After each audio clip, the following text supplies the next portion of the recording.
നമസ്കാരം. ഇത്തവണത്തെ തൃശ്ശൂർ പൂരം അലങ്കോലപ്പെട്ടത് യാദൃച്ഛിക സംഭവമല്ലെന്നും കൃത്യമായ രാഷ്ട്രീയ ലക്ഷ്യത്തോടുകൂടി നടപ്പിലാക്കിയ ഒന്നാണെന്നും വി.എസ്. സുനിൽകുമാർ. കഴിഞ്ഞ ലോക്സഭാ തെരഞ്ഞെടുപ്പിൽ ഇടതുമുന്നണിയുടെ സ്ഥാനാർത്ഥിയായിരുന്നു CPI നേതാവും മുൻ മന്ത്രിയുമായ വി.എസ്. സുനിൽകുമാർ. വളരെ ഗുരുതരമായ ആരോപണങ്ങളാണ് വി.എസ്. സുനിൽകുമാർ ഇന്ന് തൃശ്ശൂരിൽ മാധ്യമങ്ങളോട് ഉന്നയിച്ചിരിക്കുന്നത്. ഈ സംഭവത്തിന് മുന്നിൽ വലിയ ഗൂഢാലോചന നടന്നിട്ടുണ്ട് എന്ന് തന്നെയാണ് സുനിൽകുമാർ ആരോപിക്കുന്നത്. പൂരം വിഷയത്തിൽ പോലീസിന് വീഴ്ച പറ്റി.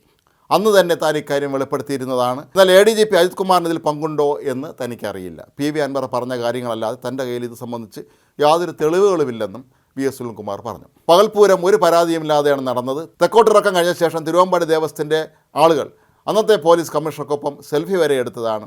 ആർക്കും ഒരു പരാതിയുമില്ലാതെ എല്ലാവരും ഒന്നിച്ച് നടത്തിയ പൂരം രാത്രിയോടെ പോലീസ് നാടകീയ നിലപാട് സ്വീകരിച്ചതോടുകൂടി കൂടുതൽ പ്രശ്നങ്ങളിലേക്ക് എത്തുകയായിരുന്നു. പൂരത്തിൻ്റെ ഒരു ചടങ്ങിലും പങ്കെടുക്കാത്ത BJP സ്ഥാനാർത്ഥി ഈ സമയത്ത് നാടകീയമായി പ്രത്യക്ഷപ്പെട്ട കാര്യം സുനിൽകുമാർ എടുത്തു പറഞ്ഞു.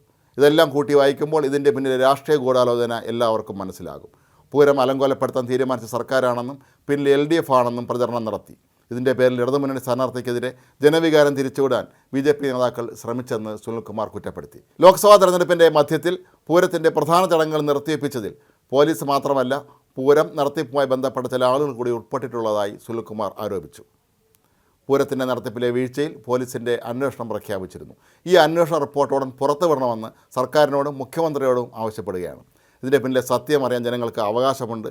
ഇതിൽ വിശ്വാസപരവും രാഷ്ട്രീയപരവുമായ വിഷയമുണ്ടെന്ന് സുനിൽകുമാർ ചൂണ്ടിക്കാട്ടി.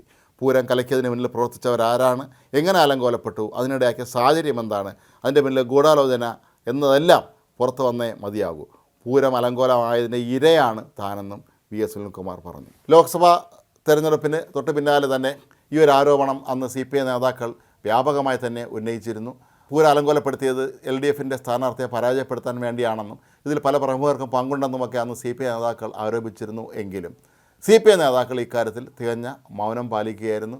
ഇത്തരം കാര്യങ്ങളിലൊക്കെ തന്നെ യാതൊരു തര വെളിപ്പെടുത്തലുകളോ അല്ലെങ്കിൽ പ്രഖ്യാപനങ്ങളോ ഒന്നും തന്നെ CPI നേതാക്കൾ നടത്തിയിരുന്നതുമില്ല.